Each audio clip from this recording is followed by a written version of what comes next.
এবার রাজধানী ফার্মগেট এলাকার পরিস্থিতি নিয়ে আরো জানাচ্ছেন সহকর্মী আলামিন হক অহন।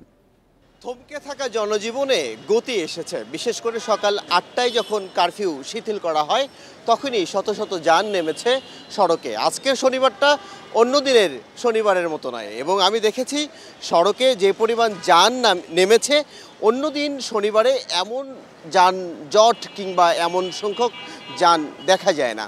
অর্থাৎ মানুষের সাধারণ জীবন যে থমকে ছিল, সেই থমকে থাকা জনজীবনে যখন একটু গতির সঞ্চার হয়েছে তখন মানুষ ব্যতিব্যস্ত হয়েছেন। যেসব কাজকর্ম এতদিন করা যায়নি সেই সব কাজগুলো শেষ করে নেওয়ার জন্য। ফার্মগেটে যেমন যানের সংখ্যা রয়েছে বেশি, সবখানেই কিন্তু এমনটি আমি দেখেছি, এবং সেটি সকাল ৮টা থেকে নয়, বরং সকাল 6:30 থেকেই কিন্তু মানুষজন রাস্তায় নামা শুরু করেছেন, এবং যেসব সেনা তল্লাশি চৌকি ছিল সেগুলোও কিন্তু সকাল থেকেই শিথিল হয়েছে অনেকটা।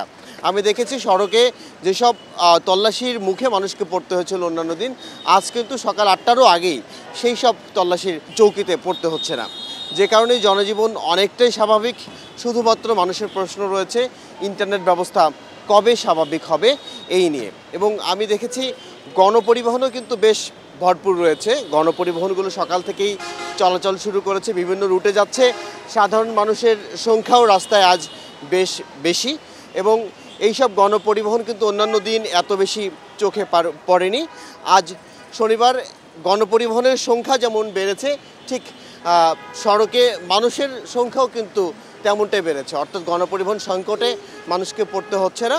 তাই বলাই যায় অন্যান্য দিনের চাইতে, বিশেষ করে গেল সপ্তাহে যে দিনগুলো আমরা পার করলাম তার চাইতে অনেকটাই স্বাভাবিক জীবন পার করছে আজকের নগরবাসী।